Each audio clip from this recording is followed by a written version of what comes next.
Je vais vous montrer comment réaliser un papillon, un des modèles les plus demandés par les petites filles.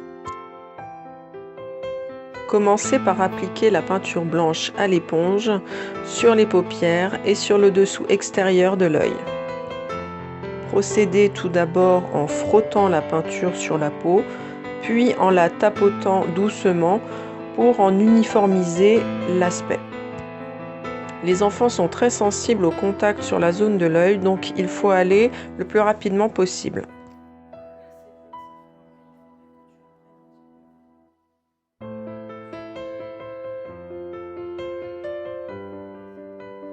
Ajoutez maintenant le rose sur l'extérieur de l'œil et sur le dessus du sourcil. Nous allons former l'aile supérieure du papillon. Il faut tapoter doucement la peinture vers l'intérieur pour intégrer le rose au blanc. Cela s'appelle le pochage. La technique du pochage consiste à tapoter la couleur avec l'éponge. Dans ce modèle, le pochage permet, en superposant deux couleurs, de les fondre ensemble et d'obtenir un joli dégradé. Vous pouvez également tourner votre éponge du côté sec et frotter les couleurs pour en estomper la jonction.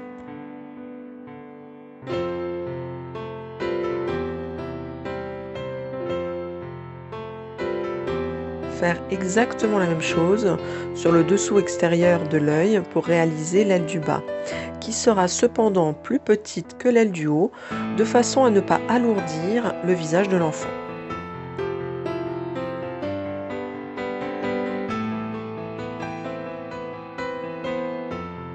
Ne faites pas attention à l'aspect un peu brouillon des couleurs. Vous remarquerez avec la pratique que cet aspect se modifie en séchant. Procédez de la même manière avec le violet. Celui-ci délimitera le bord extérieur des ailes. N'oubliez pas de donner une direction à vos ailes, de leur donner un point focal de départ et d'arrivée. Par exemple, les ailes de ce papillon partent du coin interne de l'œil pour se diriger vers les coins externes du front, pour les ailes supérieures.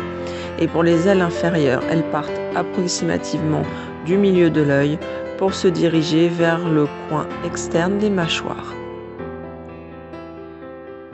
Maintenant, je passe à la délimitation des ailes du papillon.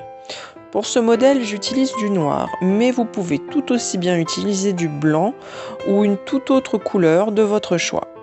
Cette étape permet aussi de rattraper les petites inégalités du contour. Pour le corps du papillon, je fais une teardrops droite, plutôt petite. Et pour ses antennes, je fais deux teardrops légèrement courbes.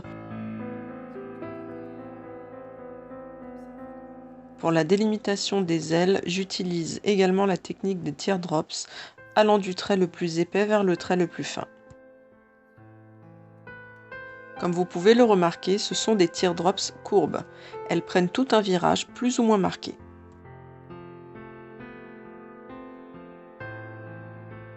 Il existe une multitude de modèles de papillons, autant sur le choix des couleurs que sur la forme des ailes, que sur le style des délimitations. C'est ce qui en fait sa richesse, alors laissez parler votre imagination.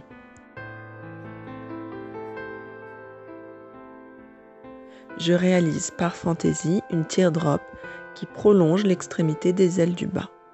Celle-ci part du trait le plus fin vers le trait le plus épais.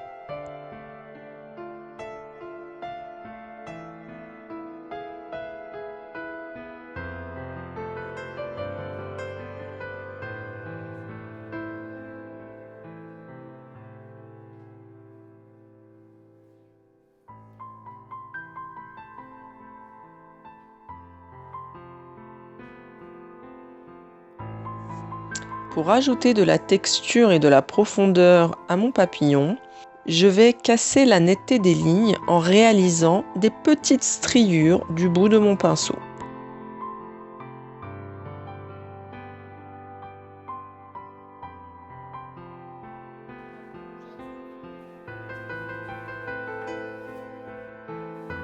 Pour décorer l'intérieur des ailes de mon papillon, je réalise des motifs qui partent de la base des teardrops.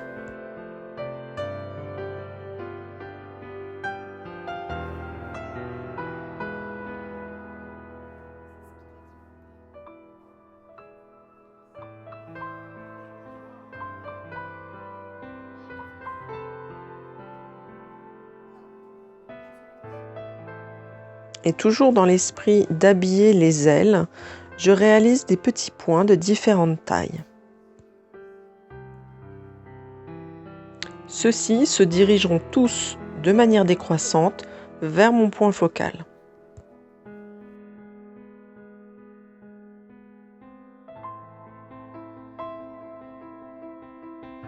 L'emplacement de ces points vous est libre, mais il doit être exactement le même de chaque côté du papillon.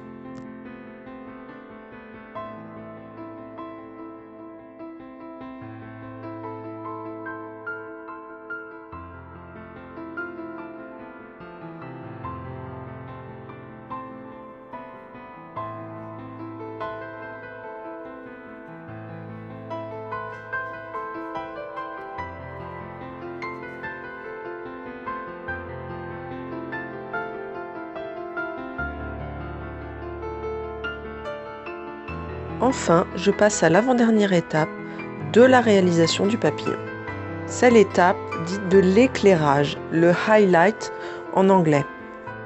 C'est une étape importante à mes yeux, mais qui reste facultative si vous avez beaucoup d'enfants à maquiller.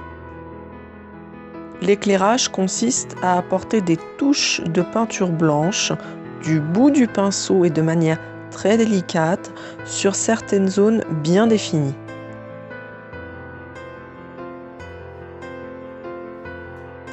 Il va apporter de la dimension, du relief. À mon sens, il donne vie au modèle.